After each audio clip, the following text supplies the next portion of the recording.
I would say that maybe at the end of the day, there's instances where it's a great practice to be able to offer. And then I think that there's some instances where it's just a ginormous waste of time, if I'm just be completely honest.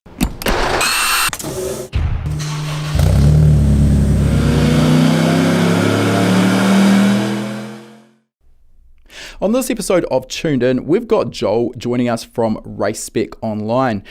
Joel is a longtime friend of High Performance Academy, and we've been following him, particularly on his Instagram, for probably about as long as HPA's been in existence. And Joel has been an inspiration to me personally. Looking at all of the beautiful harnesses he creates on his Instagram profile has made me strive to improve my skill set when it comes to automotive wiring. And I know that he's inspired just as many other people out there as well.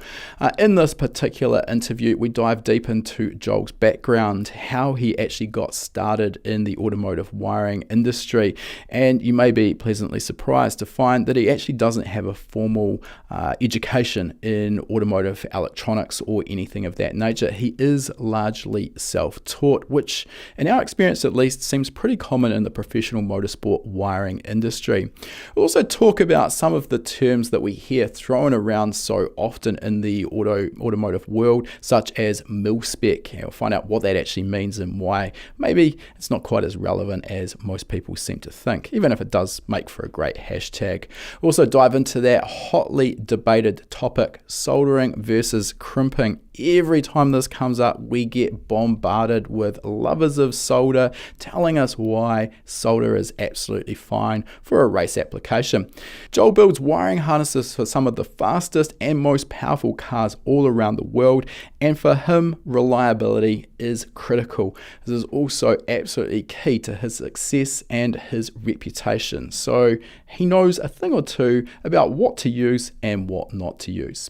Before we jump into our interview though, I just wanted to talk a little bit about an Instagram that is relevant to today's topic. This is the Autosport bulkhead connector, and we'll often see these used at the bulkhead or firewall connection of the wiring harness. Now, there's a variety of advantages to using Autosport connectors. Key among them there is the reliability of the connection, but one that is quite often overlooked is that it can actually also give a race team a bit of an advantage in terms of speed when it comes to replacing an engine. Now, obviously, we'd like to think that engine failures aren't going to happen, but let's be honest, it is motorsport and sometimes the worst occurs. Generally, it's also going to happen at a time where there isn't a lot of spare time to get things swapped over and fit a new engine. And in this case, the Autosport connector allows the entire wiring harness to stay attached to the engine.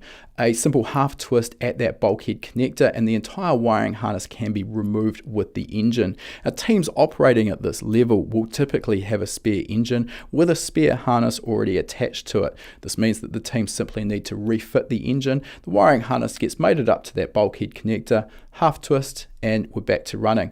This might all seem like overkill at the enthusiast or club level of competition, and let's be honest, it probably is. But when we're talking about professional motorsport, where teams are spending hundreds of thousands of dollars on cars, not to mention the cost of actually getting to events and competing, reliability is key, and making quick repairs or engine swaps like this can make the difference between getting on the podium and not making it to the start line.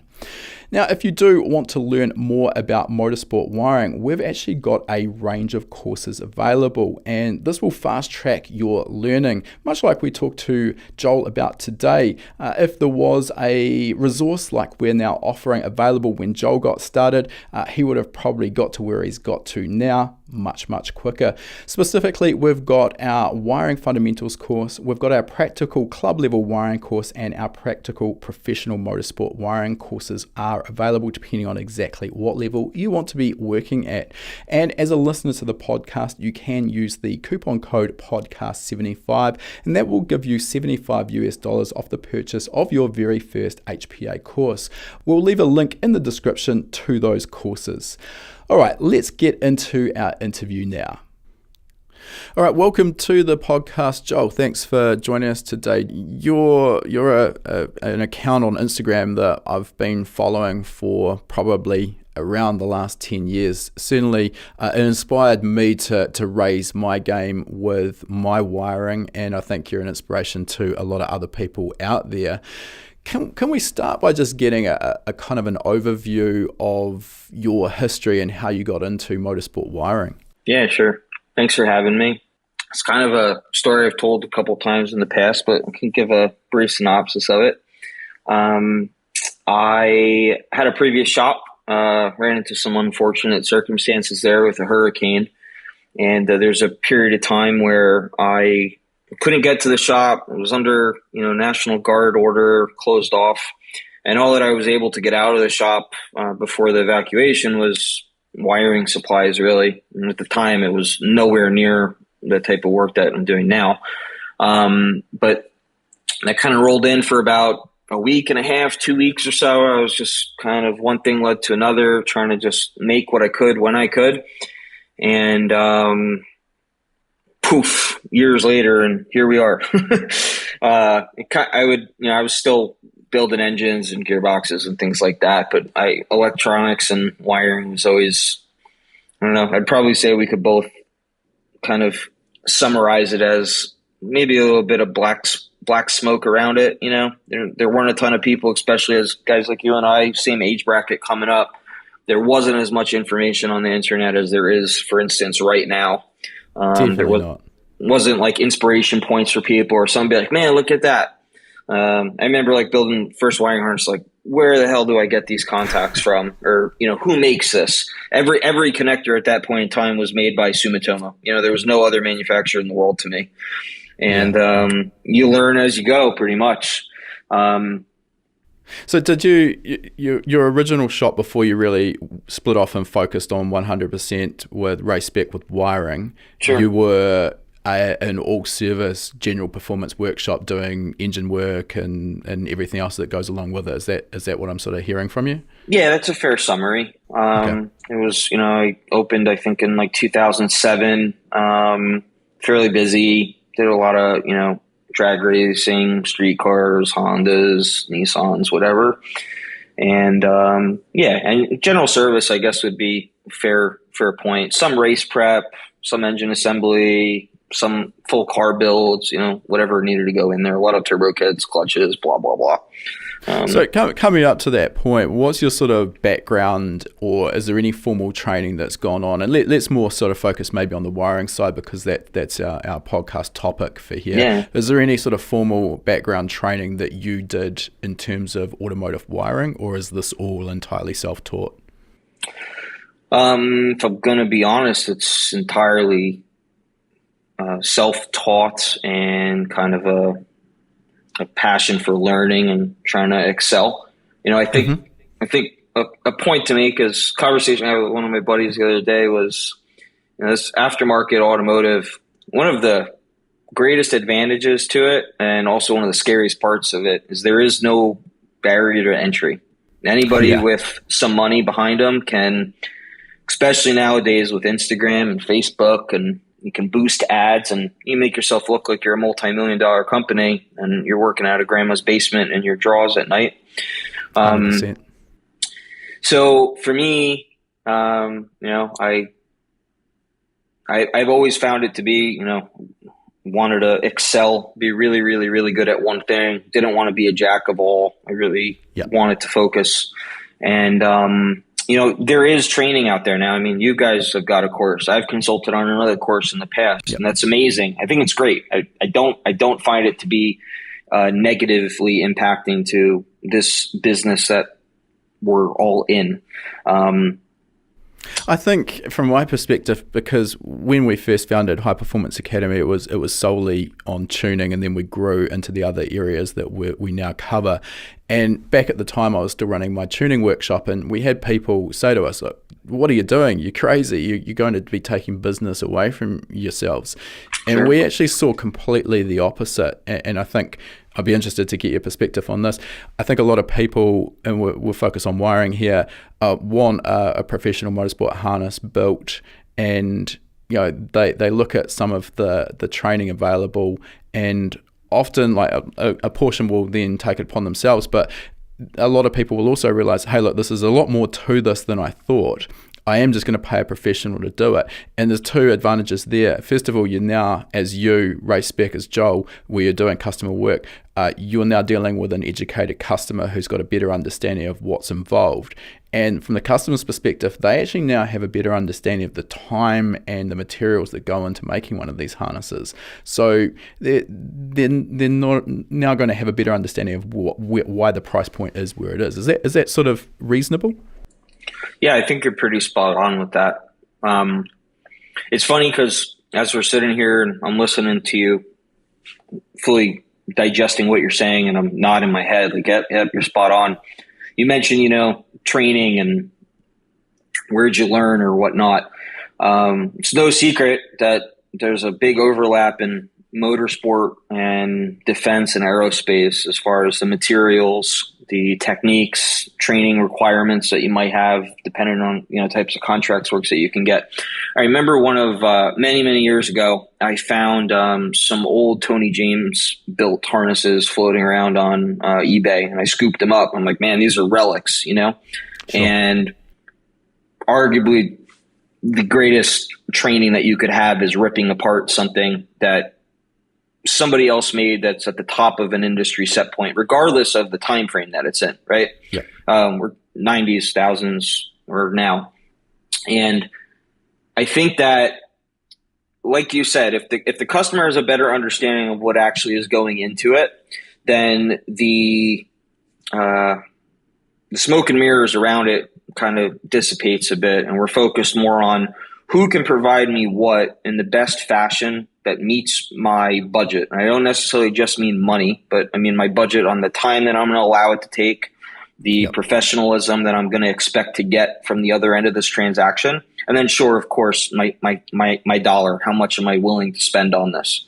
To have the customer have that understanding is extremely important on a seamless transaction. It's also a little bit, I guess you could say, counterproductive because it can stir up a lot of people, hey, I could go do this. Yeah, you very well may be able to, and you might be able to do it really, really well. You might be able to surprise yourself, surprise your peers, and start another business from it. Who knows? I found that in being in this industry for as long as I have been, I think the thing that people value most is accountability, and they want someone to be on the other end of the phone to answer questions, or possibly, in very common this day and age, just point blame. And if someone doesn't know about anything, the first thing they're going to do is blame the thing that they don't understand, right? Yeah, so we're working with complex engines, complex cars, in some cases, very complex wiring systems. And that's a really easy scapegoat for people. So I think it can be a great thing. I think historically in the past, it's been something of a bit too much of an unknown to get too much attention. By now, by way of, Mr. Zuckerberg and the internet and guys like you guys, I think that a lot more people have access to the information required for them to make these decisions and takeaways on their own. Yeah, I think you did right. And I've seen this across everything I've been involved with during the 20 odd years I've been in the industry. Back in the earlier days, the internet wasn't where it was now. We didn't have Instagram, and the resources out there, YouTube, videos on how to build wiring harnesses or tune engines, just that wasn't a thing. It didn't exist. So it really was a learn by trial and error stage. And I'm guessing that's probably sort of what you went through as well. You're interesting, that point you made about reverse engineering basically a harness that had been made to the right level and kind of figuring out what went into it and how it was constructed. That's a really powerful way of learning. There are, however, some information resources out there which aren't particularly new, TE connectivities, code of practice papers, which cover, for example, concentric twisting. How useful are those when you are learning, in your opinion? I think they're terrific. I mean, we reference them regularly. So you've got, your NASA standards, which is there's a lot of good stuff in there if you get down to like the nitty gritty of it. There's also a lot of things that people want to hold on to very specific technical reasons for doing things in one segment or one market that, yes, makes sense in that end, but doesn't make sense in what we're doing, right? So we talk about this Milspec wiring. Okay, cool, Milspec wiring. I've very seldomly seen a electrical harness on a motorsport application that would actually meet or exceed a mil standard. I think from my perspective, that term, and we're really careful with how we use it in our course and how we explain it, but it's gone from what it was supposed to be, which is literally a military specification, to now a buzzword that I hear thrown around way too frequently by people who really don't have a full comprehension of what a military specification is. So maybe you could talk to that a little bit. What is a proper mil-spec harness by the letter of the specification? Yeah, well, I mean, so oddly enough, that's where the company name of Racepec came from. I couldn't, in good conscience, be like, oh, I make mil-spec wiring. I did not. I do not. I mean, maybe we do. To summarize back, though, for anybody who maybe doesn't have, I'm making a mental note, but just to summarize back for a second, for anybody that didn't have that other information that we were talking about. So, you've got the NASA standards. There's also the NAVAIR stuff. There's the TECOPs, which are amazing. And they're directly available on TE's site. You just have to do a little bit of digging. It's white sheet, so it's only as helpful to you as the textbook would have been in school, which for me was never really that helpful. And then on top of it, you've got your IPC and WHMA 620, and there's some other standards that guys want to get behind them. I think it's great, but again, you have to kind of pick and choose what you're really going to focus on there. And in my opinion, when you're adapting techniques to use in a completely different type of marketplace, I think it can be a little bit dangerous, especially when you get, internet and trolls and all that techie stuff involved. People want to just grasp onto stuff that they may or may not understand. It's like, oh, that's a big word. I'm going to run with that. And then, you'll get a guy, for instance, that maybe reads the NASA book and reads some really good documentation that they have there regarding solder. And now all of a sudden he is solder's new poster child and nobody is going to break him. So, to get back on what we were talking about regarding the military work, there's cable ties out there that carry a mil rating. You're using wire that is one of tens on tens on tens on tens of different variants that is acceptable for military use. If you've seen a military proposal or a bill of materials, we're not just talking like, I have mil-spec wire. They want to know where the material came from. They want to know when it came from. They want to know the batch it came from. There's traceability involved. There's conformity involved. And I even, guys at top of this that are very proud to do defense work as well.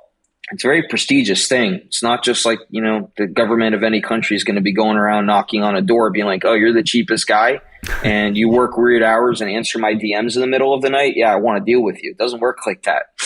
On the training aspect, I think hands-on approach is really everything. And now, things are very different. I remember a video, I've probably watched this thing maybe 200-300 times of a guy that I now have had some communication with, that BF1 posted. I think it was in like 2012 or 2013. And it was like a time lapse of, I think it was Aston Martin TPMS loom that they did. Yep. And I had some, typical techno music playing in the background, and it was sped up a little bit, but it was better than like the Flight of the Bees playing. And outside of things like that, for the past 7 years, like nobody saw that unless you were in the walls of a harnessing house. Yeah, primarily in the UK. Here in the States, there's some big guys, but I feel that it's just invaluable. And now, reach of the internet, what you're able to achieve, how quickly you can find, for instance, a codes of practice from TE compared to 10 years ago where you'd be having to call many, many, many times to get any of that released. It's really neat. I think it's encouraging too to people up and coming, because there's way more work out there than I think many of us are able to fulfill at the time. Yeah, there's no doubt it's becoming easier and easier to get access to that information and to learn, which is multiplying the number of people we're seeing now working at this level, which is great. As you say, there's a huge amount of work out there, so plenty of room in the market. Just coming back to the military specifications, so I think we've kind of got a good understanding now from what you've said of that, but essentially paraphrasing what you're saying here is that while yes, there is a military specification, when it comes to building wiring harnesses for an automotive application, even at the highest levels of race car construction, we don't need to be working to the absolute letter of the intent with a military specification. Is that sort of reasonable to say? I'd hold that place an argument on it for sure. I think is because you're taking one application, you're using a set of standards, and primarily the most important aspect of the standards is the material specifications that we're working with, right? Yeah. So we're using like Raychem DR25, cool. So diesel resistant benchmark in many, many, many different sectors. We're using that. Most guys use a non-temperature selectable heat gun and scorch the hell out of the tubing while they're shrinking it. So at that point, you're no longer within the guidelines of producing a quote-unquote Milspec harness. You're doing something completely different. Utilizing the material does not equate to a finished product that can carry that same terminology. And I joked about with it before when we came up with the name for the company. It was intentional. It was like, I don't want to falsely be out there like a charlatan, like, hey, look what I'm doing. Like, you're not doing that. So stop saying it. It's dangerous. So I think that you're spot on there. So I think what you've just mentioned there is probably easy to overlook. The Milspec, it's more than just the materials you're using. It's also the construction techniques and the tooling as well. So it's an entire all-encompassing aspect. So I think, again, if you're not doing military defense work and you don't need to do it, I mean, it probably many aspects was actually going to needlessly add to the time and cost of a harness, which otherwise would be absolutely more than sufficient for a race application. Hence race spec, which makes a lot of sense to me. Yeah, for sure. I also think it's really important too, though, so we deal with a very large, diverse group of customers. We have guys that we do one-off bespoke work and we never do anything like it ever again. And we have production orders in for thousands of pieces at the same time, the same bit. Regardless of whom we're dealing with and what they've done with us in the past, if it's repeat business, it's most important to identify what the needs of the project are. So if you're a club level guy and you're going out there and you're having fun on the weekends, you don't necessarily need to be budgeting for $500 mating connector sets on your firewall to fit the status quo of motorsport, Milspec, blah, blah, blah, and using an Autosport or Surrey connector, whatever. Where in the same breath is if you're campaigning a car that costs $200,000 and you've put another $200,000 into it and you want to, skate by with snakeskin fiberglass sleeving and like legitimate weather pack connectors. No blanket statement. You know what I mean? Black housing, green horrific seal. And that's what you think is a solid investment into your electrical and wiring system to complement the rest of the car. There's a huge breakaway there. So I think it's really important for people to understand what is required for what they're doing and then determine what way they want to get there. So, I mean, I'm not going to lie. It's really cool, all this stuff, and the technology has been able to come from it. You look at, wiring composites and a lot of the wireless technology now. It's incredible. At the same point, it's also really expensive. And if you're dealing with people that are skilled at what they're doing and have the experience to go along with it, there's a really big price tag to go there as well. So, I feel like I it could think be. I think the price point could be a deterrent for a lot of guys.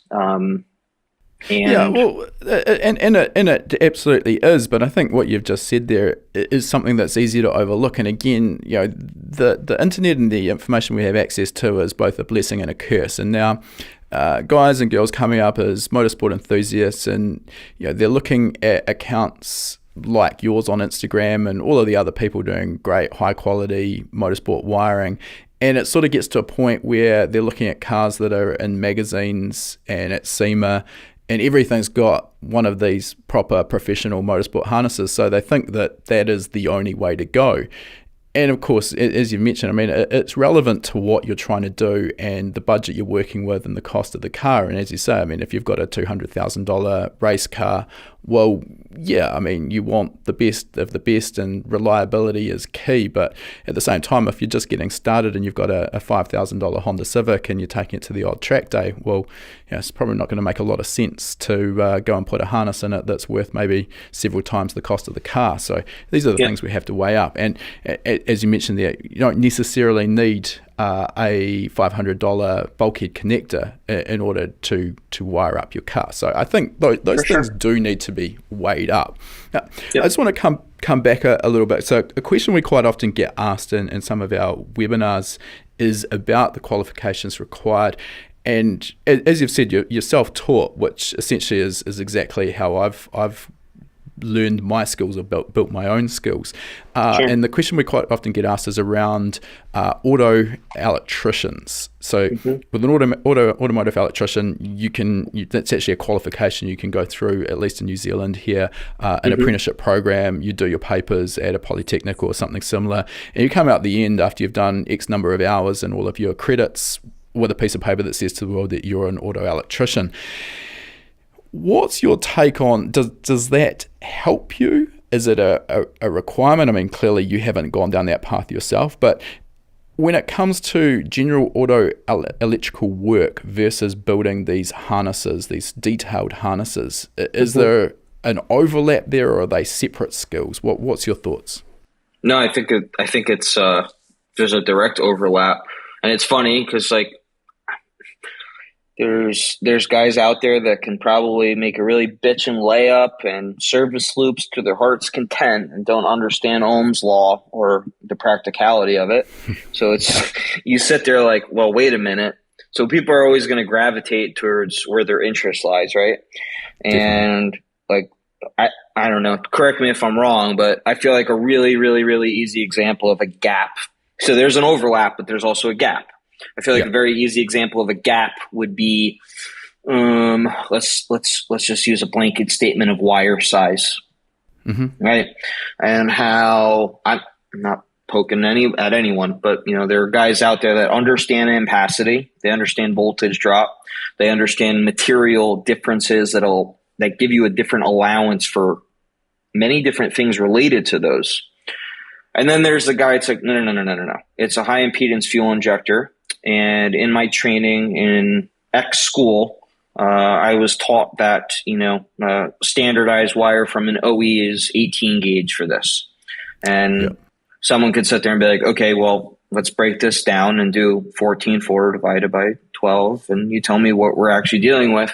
And they want to revert back to the OE. And then the OE, essentially, their only job was ever to make a car that is going to last for a long time, while also doing it in the most profitable ways that they could.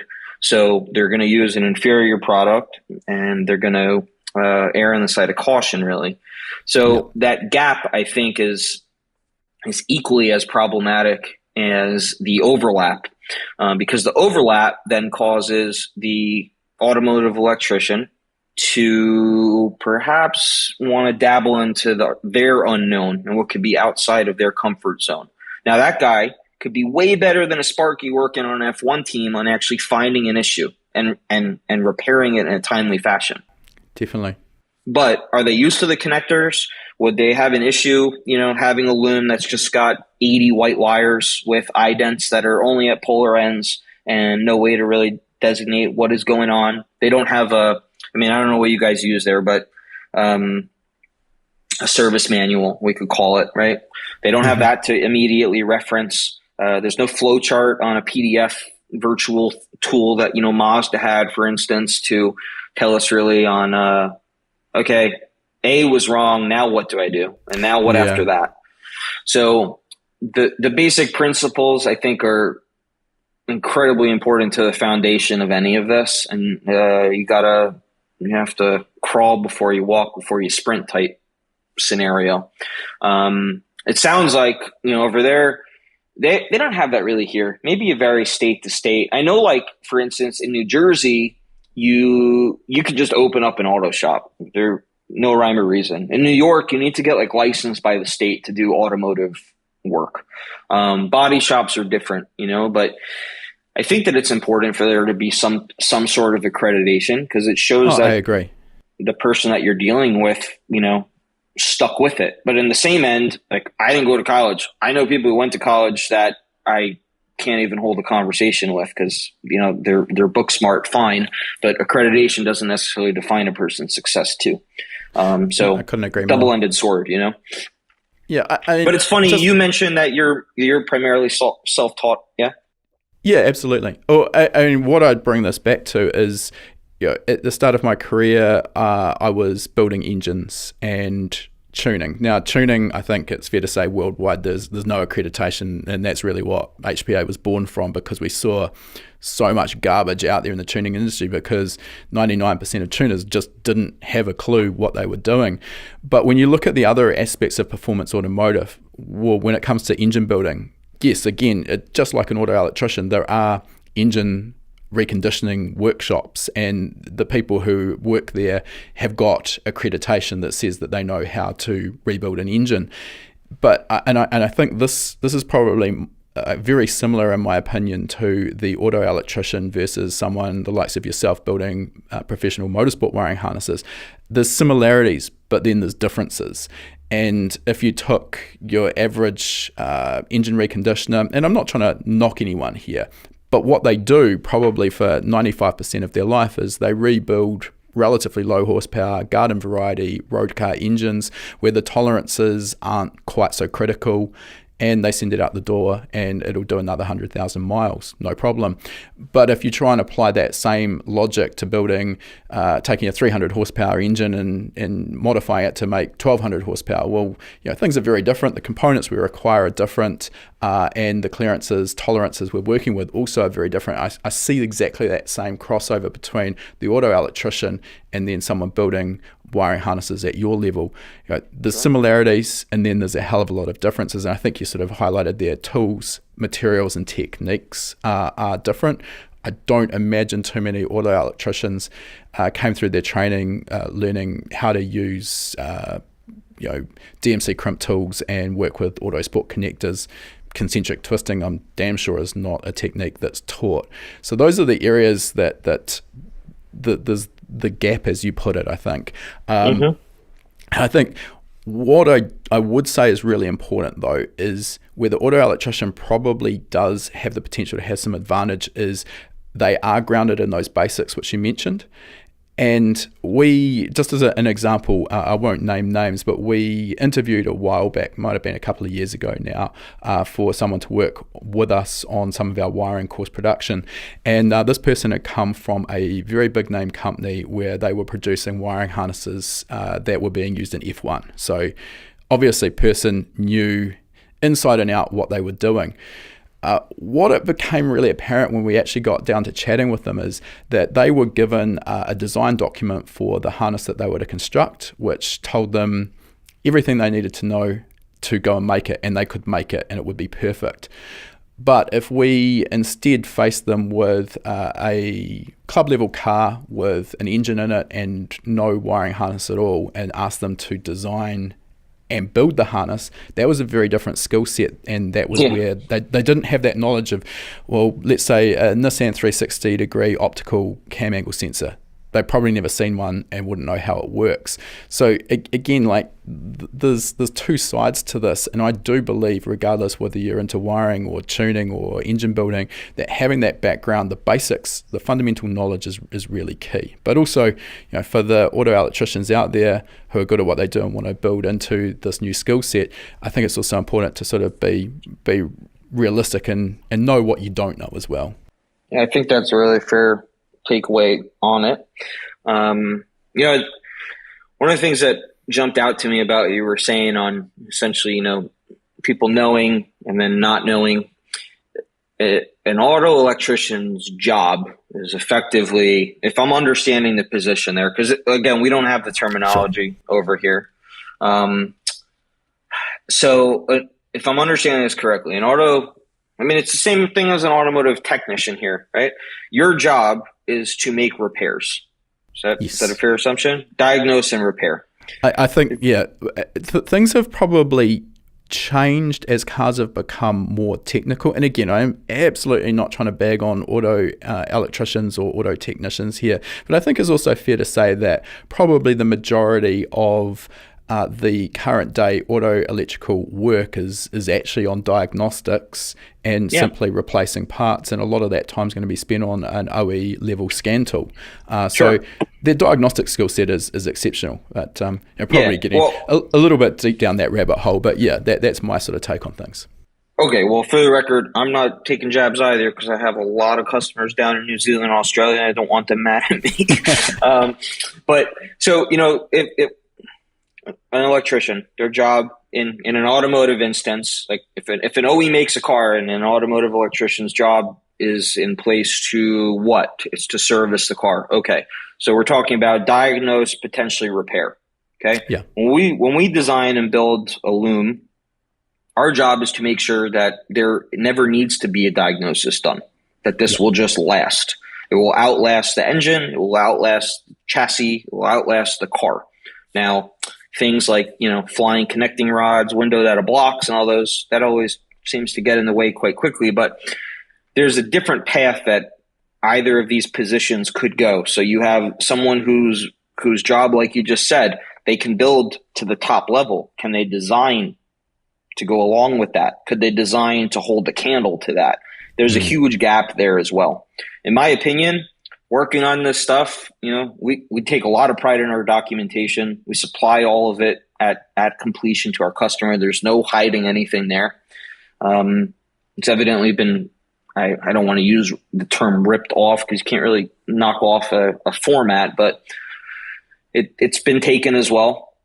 And repeatability is extremely important here. We build to a 1/4 inch tolerance, and whether that means that, you know, we have a chicken scratch drawing because the project just did not allow for the budget of man hours and time to design a fancy Visio drawing, and, you know, it's literally just pen to paper, got some stuff, or it's one of our really good clients that literally sent us a picture of a bar napkin one night of what they needed.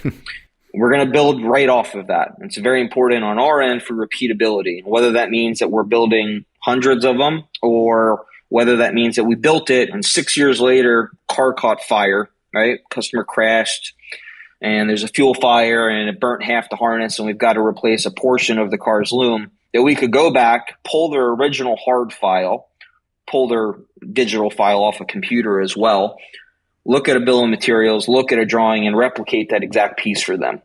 Yeah. So the design end, arguably, in my opinion, is way more important than the skill set end, because the skill set end should only really be derived from how much you know about why you're designing something the way that you are and why you're using the material that you are.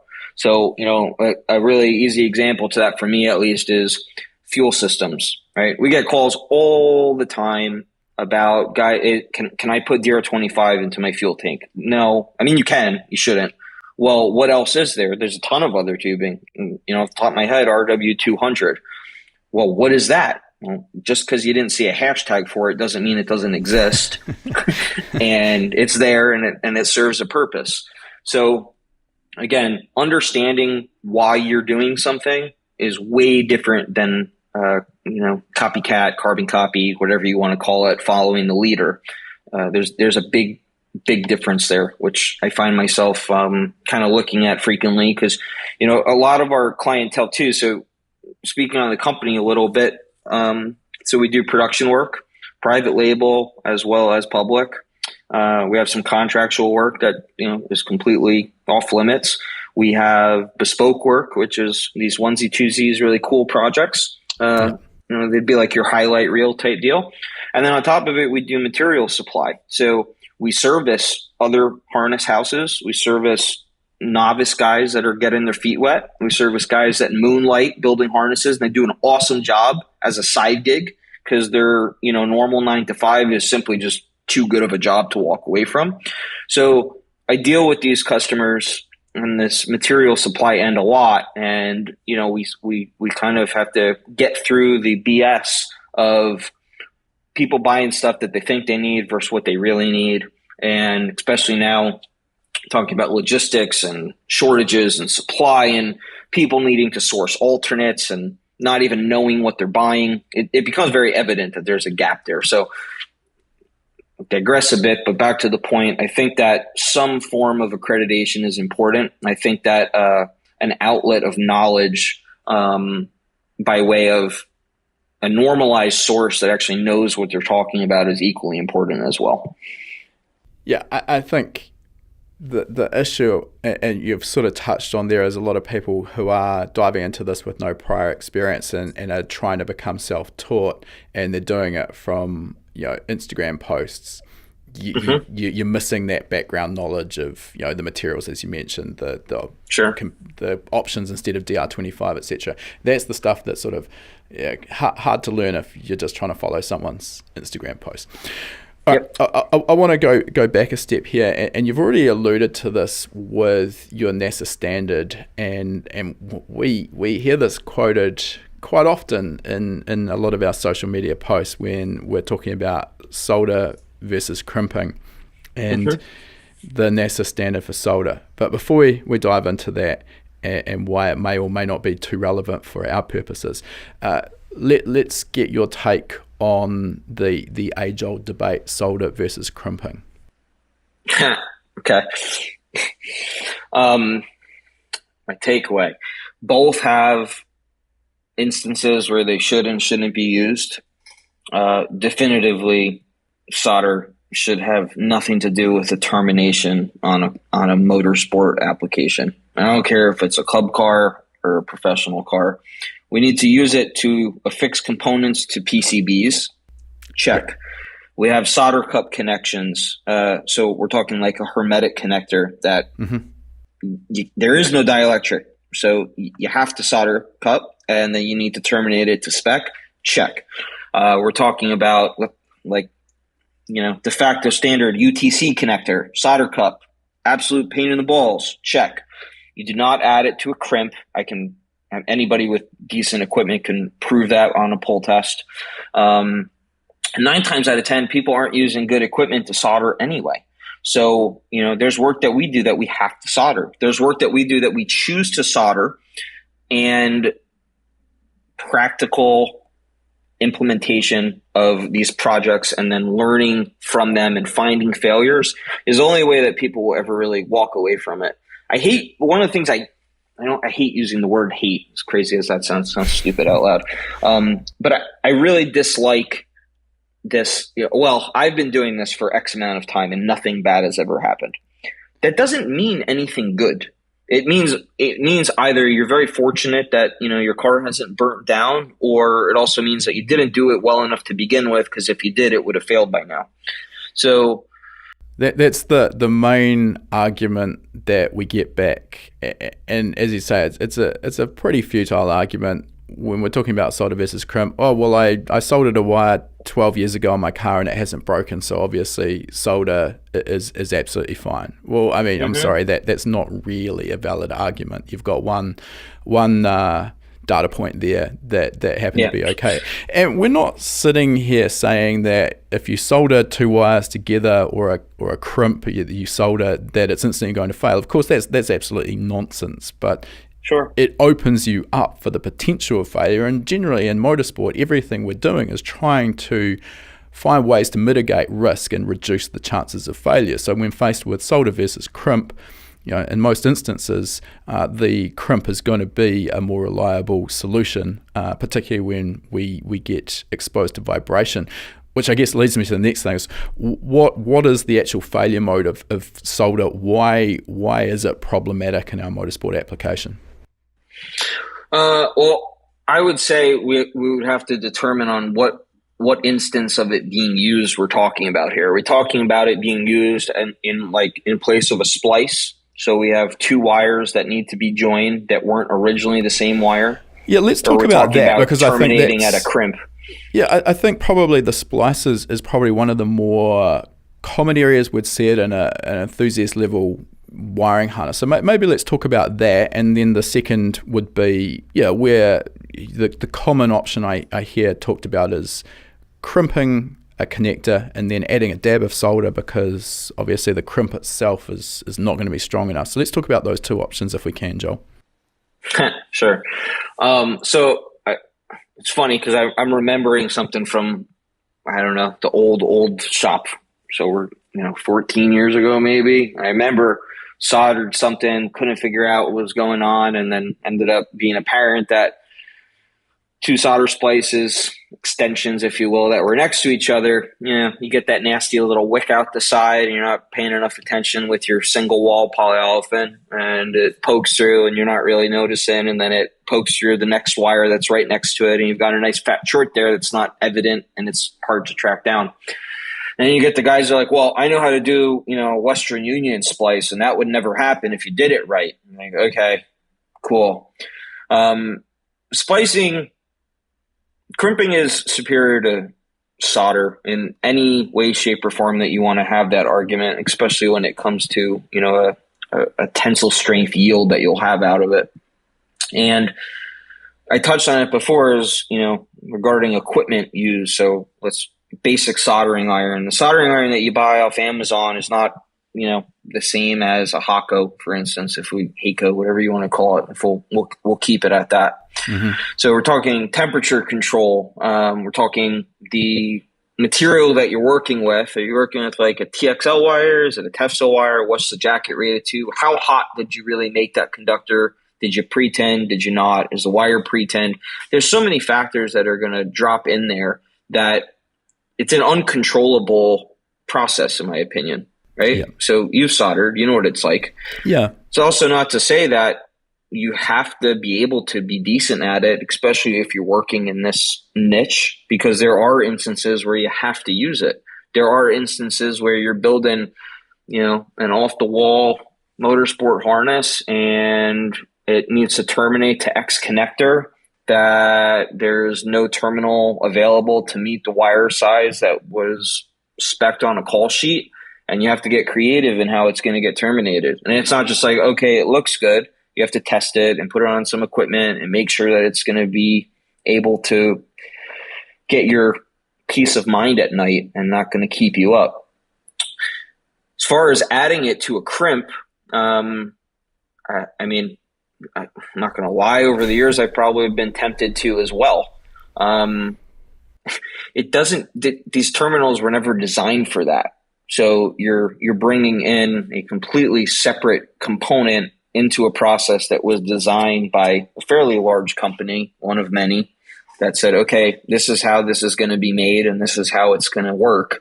And you're essentially, by adding solder to that, saying, well, I know better. One would just say you don't. Is that fair? Yeah, I think my take on it is it probably stems from a lack of confidence, which is probably rightly so as well. But the other argument we hear just as often is, well, I soldered a wire 12 years ago and it didn't fail. The other one is, I've seen crimps fail.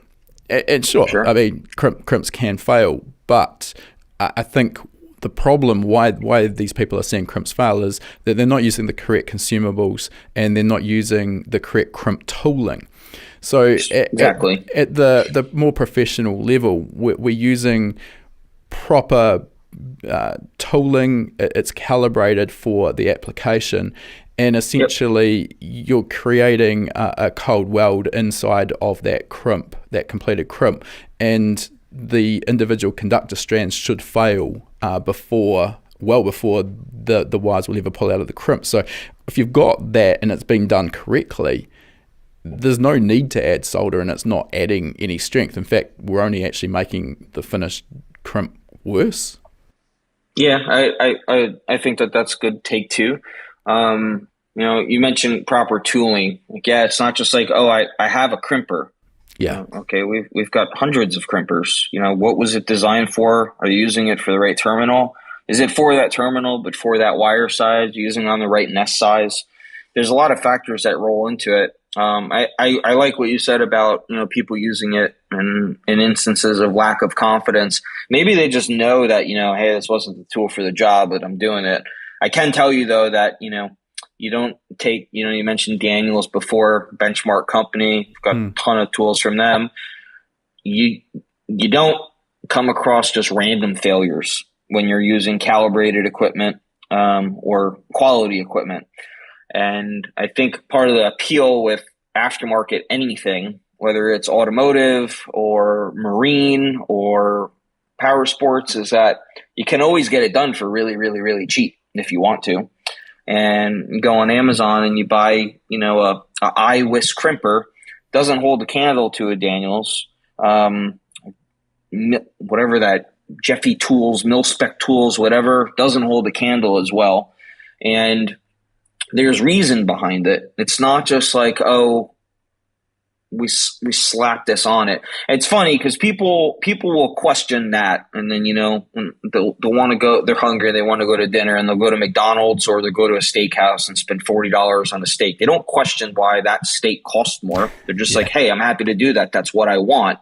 And when it comes back to, I guess, finding a cheaper way around things, people get very imaginative with what they're okay with. And I think it's all just about understanding the risk versus reward, and it can be a little bit difficult to stomach, particularly for the average enthusiast who maybe wants to just build one harness. I mean, the reality of that, if you want to build a professional harness using Autosport connectors and you're only doing one of them, it's possibly almost cheaper in the end to pay someone to do the job properly rather than go out and buy all of the individual crimp tools and positioners, etc., that you may need for a particular harness. So you do need to weigh that up. But I mean, sure. what also is the point in a $500 Autosport connector set and then crimping it with some $20 Amazon special crimp tool that's going to inherently create a reliability problem in a connector that is as expensive as it is to try and avoid reliability problems? I mean, it makes no sense to me, but we do see that. No, I agree with you on it. And I think a big portion of it touches back on what I mentioned in the beginning of our chat, which was accountability, right? It's very different to be pissed off at yourself than to have a client who's paid you a fair sum of money questioning why something failed. They got a DNF at a race and they're out, thousands of dollars from trying to get to a race for a weekend. Yeah. And if a hobbyist guy or gal can say, well, I knew I took the cheap way out and it only cost me a couple $100 to get here and I had fun, then they've justified their move on their end, and that's fine. Yeah. It's a polar difference to see this stuff and get okay at it and then be like, yeah, I could do this on the side and earn money, to having an actual business based around it and being able to offer customers peace of mind, value, and expertise.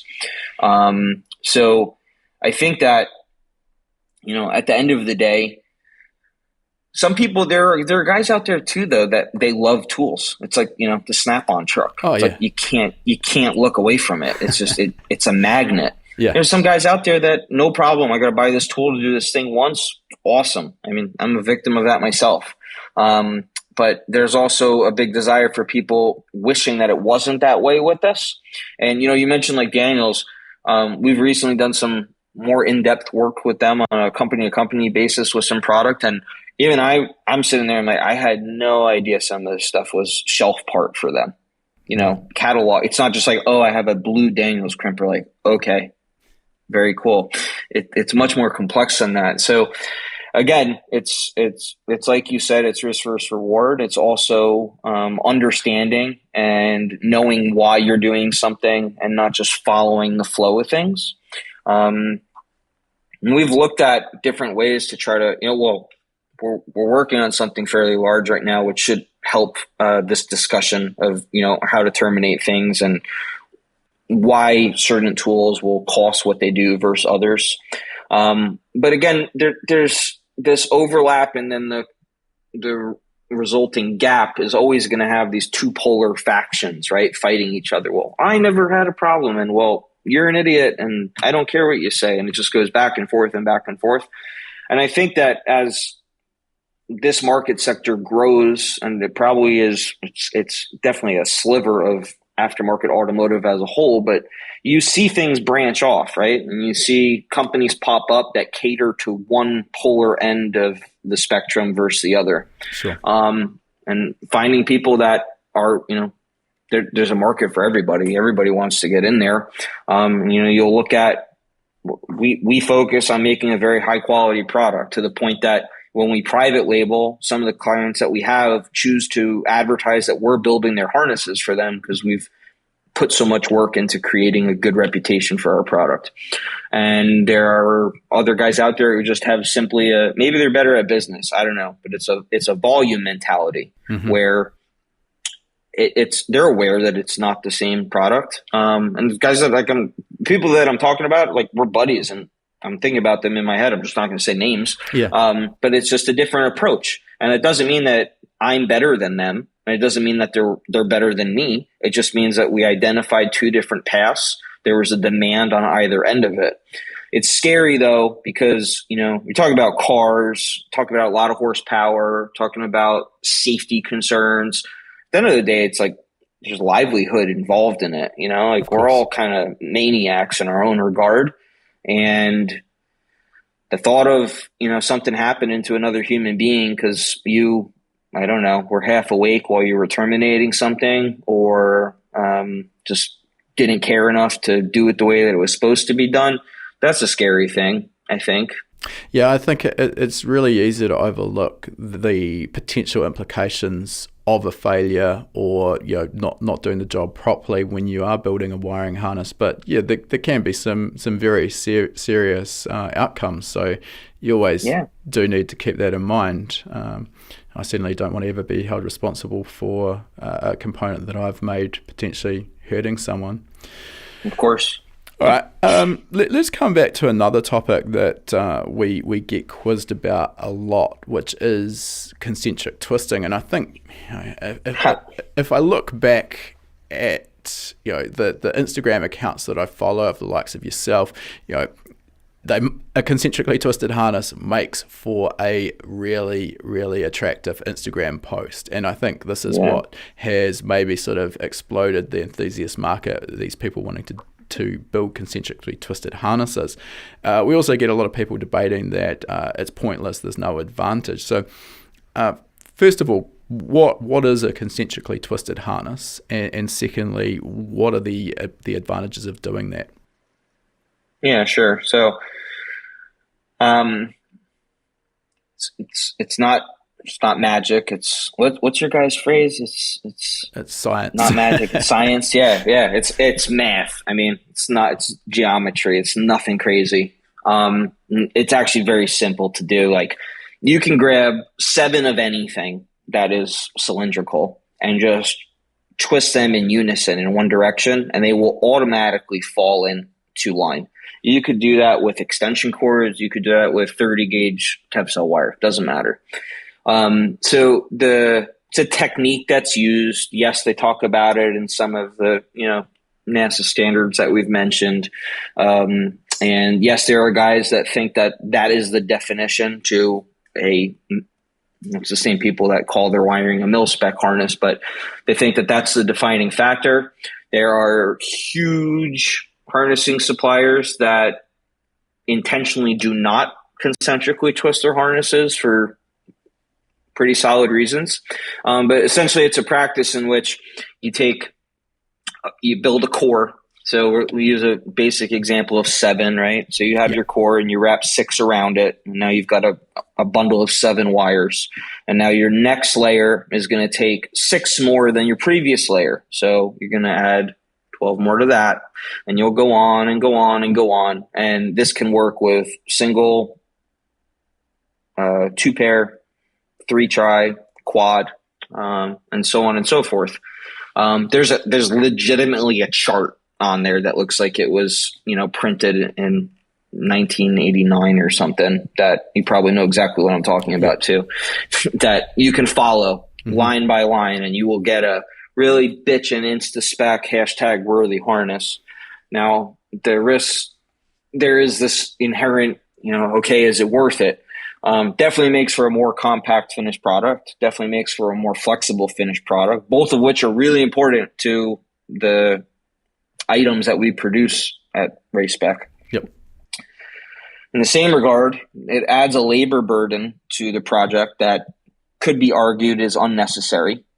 Depending on the size and type of wire that you're working with, it can actually be counterproductive in the sense that if you're not well versed in it and you think that everything is just as, white papers say, you may just feel the need to add a shit ton of filler wire to it, at which point you're just increasing size and weight. And then, the conversation of weight comes in. Yes, at top tier, we're talking grams will matter. And then you get a guy with a 3,000 horsepower drag car is like, LOL, I'm adding weight to the front of my car. I need that. Yeah. But it factors in. So yeah, it's super aesthetically pleasing to do. I can tell you that there's nothing worse than, seeing a drawing that calls for a long run, 8 to 10 feet, and knowing that needs to be twisted. Like, it's not a fun time.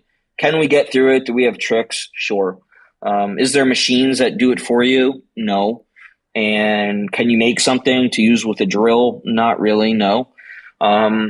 There's some cool stuff in an old TCOP that they don't even have any record of, but it's in one of their figures. They're like these bobbins. They kind of reminiscent of like an inverted 2 Frisbees against each other.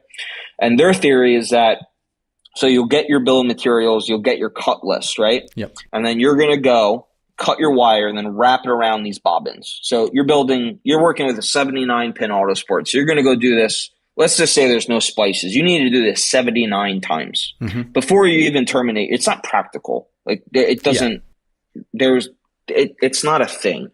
So we, depending on who we're building for and what the call out is, we'll often do a layup or, twist it out.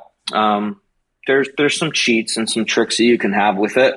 I would say that maybe at the end of the day, there's instances where it's a great practice to be able to offer, and then I think that there's some instances where it's just a ginormous waste of time. If I'm just be completely honest. Yeah, I don't think you can really paint anything in black and white in the motorsport industry and say this is the way we must do it. And there's a couple of things I'll just take out of what you've said there. So I don't know if this is specifically the company you're referring to, but a couple of years back, we visited Renvale in the UK. We were over there. And Renvale, I think, produced the wiring harnesses for every F1 car except maybe Williams, I think. And yeah, there's a few exceptions. Okay. So, you've got a company here working at the absolute highest level where money literally isn't an object. And for their F1 harnesses, they're using a parallel twist, not concentrically twisted. My assumption there is possibly that twofold. One is that there is a weight saving by doing so. By virtue of the design, even if you take filler wire out of the equation, the twist results in more material being used. So a concentrically twisted harness will, by virtue of its design, weigh more than something that's parallel twist. But also, the F1 harnesses, a large portion of those are so well supported that a concentrically twisted harness maybe is not as justifiable. So that's one aspect that I wanted to mention. And then just coming back to the filler wire. So for those that aren't aware, and you kind of alluded to it, there's a defined number of wires for each new layer, you're going to step up by 6 wires, assuming you're using the same conductor size. So you can't just get to a layer and have any number. It's just not going to work like that. So if you haven't done your calculations right, you can get to the situation where you find that you actually have to add filler wire that's literally just ballast that's along for the ride. That's what you're getting at? Yep. Yeah. Yeah, sorry if I wasn't clear. There is, and you could do it that way. You can also, TE has, I think it's called SCF. Yeah, I'm pretty sure it's SCF, but it's like a filament. It's literally, it's not a conductor. There's no copper in it, and we've ordered custom cable from TE, and they use it in there when you're ordering cable. It has a layup built into how the cable is designed and specified. So yeah, it's ballast, right? Now, I mean, there's been times that having that ballast there has completely saved your tail down the road on a repair that's got to get made. And all of a sudden I've got this extra wire that ran 10 feet. I can make use of this. Yeah. And then, the argument then becomes regarding weight. So there's software, hardware, for instance, that we'll use. There's legitimately a layup calculator built in. And if you spend the time with the software designing your harness, it will legitimately tell you what wire needs to go where in the bundle and on what layer. So in my opinion, the other side to it is that, we've got some tricks from doing this for so long. Like you could lay down for me the most horrific mess of gauge sizes and quantity counts and give me 200-300 wires, whatever. With enough pre-planning, we could get around it with 0 filler wire. There's no question on that. It will happen. Sure. It's just a matter of how long it's going to take, and can you build a customer for it? And can you build a customer for it consciously? Meaning, like, it's not just like, oh, it took me 30 hours to build this harness. Did it need to take you 30 hours? Like, could you have gotten done what they were looking to do for their application? Could you have got it done any faster? I'm not saying to rush, but I mean, I could go back and look at labor burdens on all of the harnesses that we've ever made that are serialized, and I could tell you how much time was spent doing a layup on one versus another. I think, I would love to be a fly on the wall for a company like Renvale, BF1, and these big guys over there. I would just sponge it. But I think that there's a couple of factors that play into it. And again, this is not like an official stance on it, but the smaller gauge wire when you're working with, it is incredibly fragile. And the more handling that has to go into it is the more possibility that you're going to damage that conductor during assembly. I'm not even talking about like, oh, I'm terminating. I'm talking about you're twisting wires and, you've got 15-foot cut lengths. It gets to be a bit hard to manage. The smaller wire, it's almost like you look at it too hard and it starts moving in ways that you didn't want it to.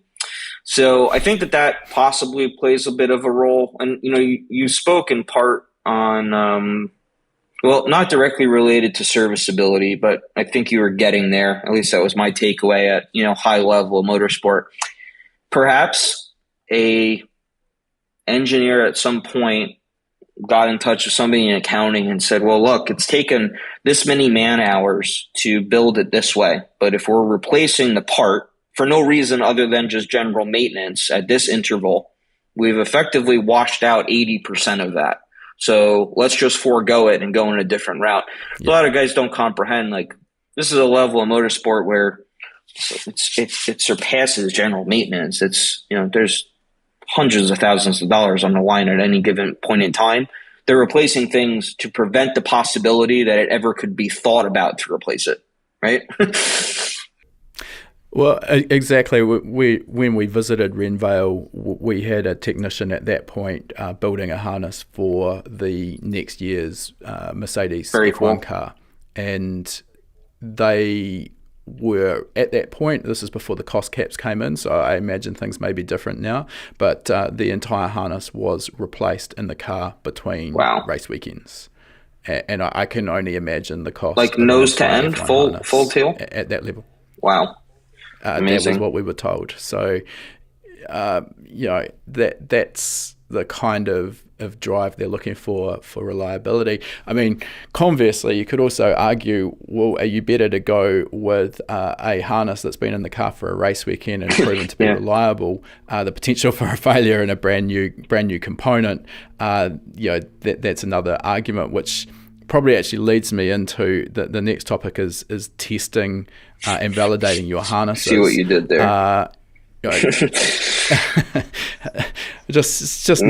segue across into that. So, when we're building harnesses, one of the things that we'll typically do is always, a continuity test, basically ensuring that did we actually put the right conductor, the right terminal in the right spot, particularly with some of these high-density Autosport connectors. It can be quite tricky, and it's not difficult to accidentally end up with a contact in the wrong location. So a continuity test, essentially, that's a good sanity check that, the correct conductor is going to the correct location. Sure. You go a little bit deeper than that, though, at RaceSpec. Can you tell us what your test strategy is and what that entails? So, going to go back to the base point of answering this, in that it's all about application and budget. So we have, sure, and it's also about quantity, because there's some stuff where there's no way you can't. We're not doing anything besides high potting all of this. So we have a high pot tester. There's a couple companies out there. I think that Cirrus Systems is at the top of that list for sure. Which now coincidentally is a Schleiniger brand, which is another manufacturer that we use for a lot of our processing equipment. But a high pot tester is, think of it as a really fast, quick DVOM. So it'll do your continuity test. It can read resistance. It can validate where, let's call them pins, but terminals are supposed to go versus where they actually are. So we're making sure that continuity is happening. It can actually also measure for twisted pairs. It can pick up a lot. There's a lot of features built into it, but you have to put the time into the equipment in order to really gain the benefit of it.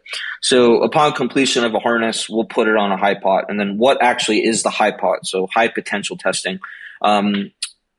You'll typically work, if you're working with common slant 16 or slant 32 wire, the wire is rated for 600 volts.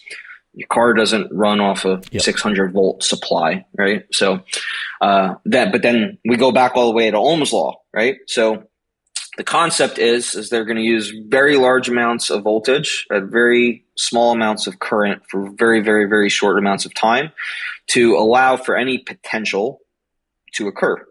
So we're talking about arcing. I'm talking about, you mentioned like a high density Autosport. When I hear that, I have nightmares in my head of like Limo connectors, but like a size 14 shell 64 way, like that's a double density. It's quite tight. We're not saying that we're going to jump across two pins that are side by side, but if those pins are really fragile, and if they got bent up a little bit after a connector maybe wasn't capped after it was terminated, a high pot could pick that up, even if that end was not physically mated to the receiving side.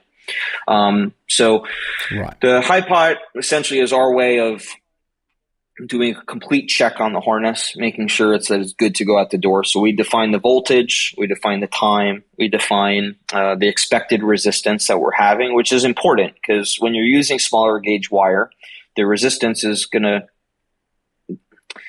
we don't want it to happen, but the resistance will increase as you get smaller and smaller and smaller and longer and longer and longer. So you have to set up the program. It's not just like, oh, I built this harness. So that ties into what I said about the budget.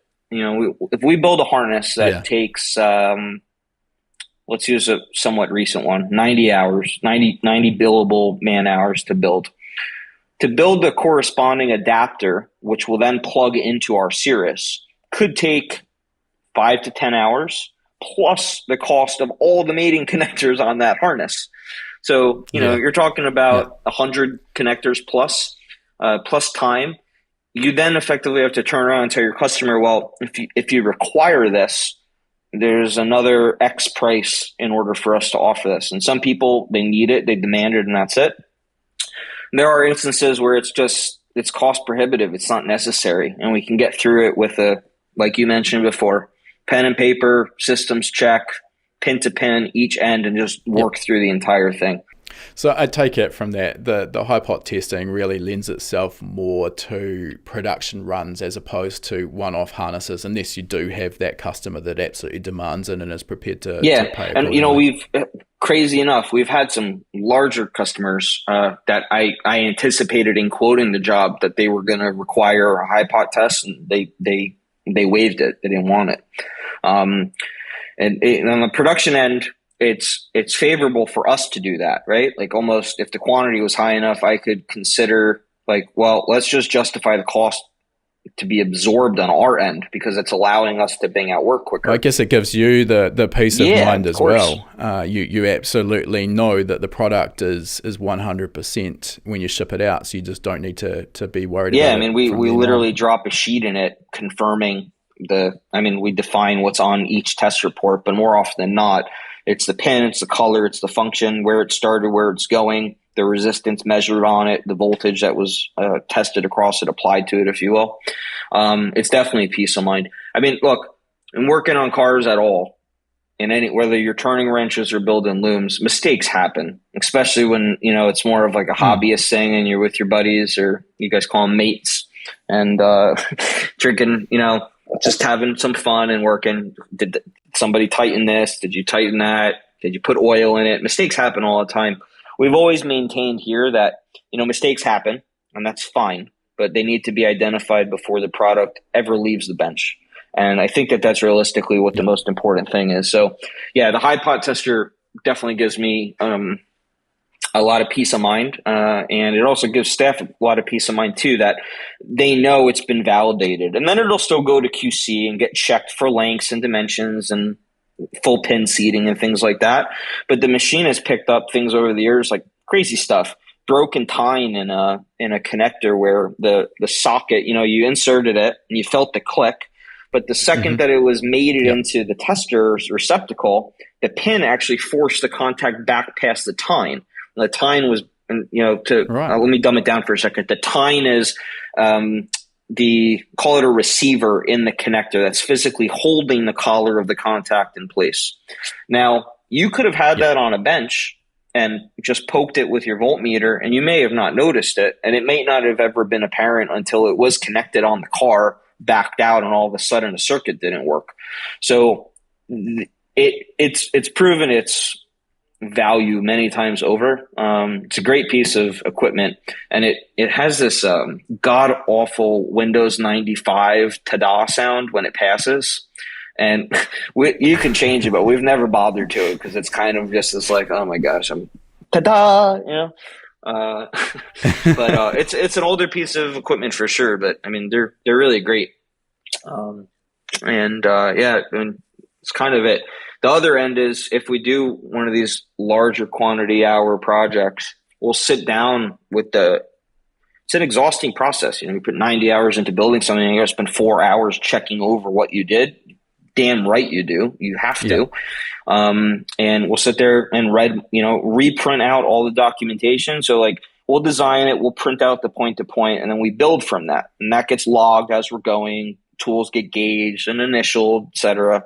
But once it's done, if there's any errors in the documentation or any typos, that'll get marked up. And then we'll reprint, and then we'll redline the entire thing, point to point, every single splice, every single wire, every single connector, to the point that it leaves with as much confidence as something that simply connected 5 connectors in and out on the Cirrus.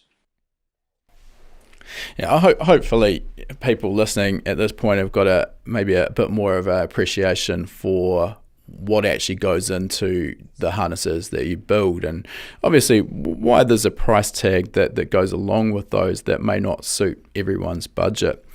Look, Joel, I think we'll move towards wrapping up now. And one of the questions we always like to ask is, obviously, given your experience now in the industry and the company you've built up and the reputation you've got, If you were to maybe talk to a younger version of yourself who wants to go down a similar path and get into the professional wiring industry, is there any advice you would give on how to maybe avoid some of the pitfalls you've gone through, or maybe fast track your learning? Sure. I'd probably have to say, don't step over dollars to pick up pennies, and try to maybe not easy street, but maybe just, you end up do it once, do it right, be done with it. And it's funny that you mentioned it because, my previous company, I got an opportunity to do this exact thing with Milspec. And when Chris and I grew the brand, it was a different approach for both of us. It wasn't, like perhaps, I know you and I had known each other for a year or so. HPA wasn't your first go at anything. And you come at things with a bit more clarity and an understanding on maybe things that you did wrong or maybe things that you did under a different assumption. But like, silly thing, I have probably built 40 different workbenches over the years. And, now we've got these nice modular units that I used to like look at and cringe, like, oh my God, I could make that. I'm not spending the money on that. It makes all the difference in the world. And I probably could have many more of them by now in all that I've spent in lumber and wood screws over the years. Don't try to find the easy way out. Make yourself a nice work environment. The 5 P's, 6 P's if you want. Proper planning prevents piss poor performance. You want a clean area. Doesn't need to be, a multi-$1,000 list to set up. But you also shouldn't be working on the floor and taking pictures for Instagram with your toes exposed, trying to get business. You know what I mean? Is that too much to say? Yeah. I think that's totally reasonable. If you've got a well laid out workspace, somewhere you're comfortable and you can be proud of, with all of your tools at arm's length, I think it's pretty easy to understand that that's going to generally lead to a better finished product. Probably. Yeah, for sure. Well. I mean, it's on my wall is actually the first wiring bench that I kept from the flood, actually. But I bought some molding and I kind of made it look like it's framed on my wall.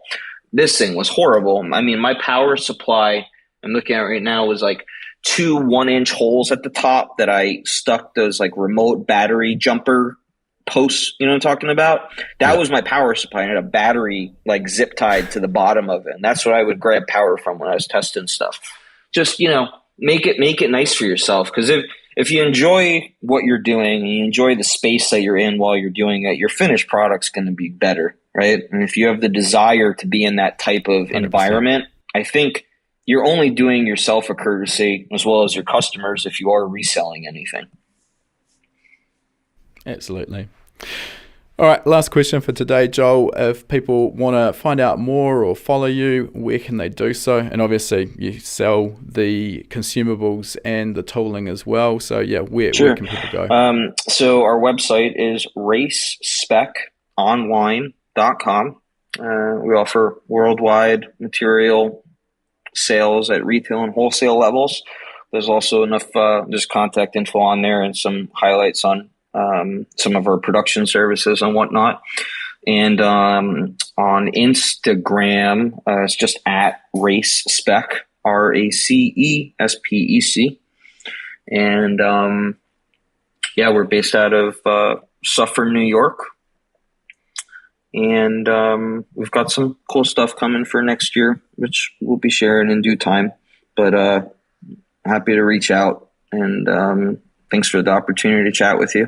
No, thanks for your time, Joel. Definitely, I highly recommend giving Joel a follow on Instagram. Always inspirational seeing what you're up to, and also been inspirational just seeing how much you've grown over the 6-7 years or however long it's been since we first met. So great to see your growth, and be looking forward to seeing what comes in the future. Thanks again. Likewise, man. Thank you. Stay well. All right, that concludes our interview. And before we sign off, I just wanted to mention, for anyone who's been perhaps hiding under a rock and hasn't heard of High Performance Academy before, we are an online training school and we specialize in teaching a range of performance automotive topics, everything from engine tuning and engine building through to wiring, car suspension and wheel alignment, data analysis, and race driver education. Now remember, you've got that coupon code.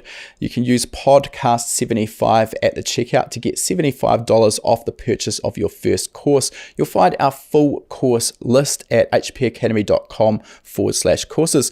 Important to mention that when you purchase a course from us, that course is yours for life as well. It never expires. You can rewatch the course as many times as you like, whenever you like.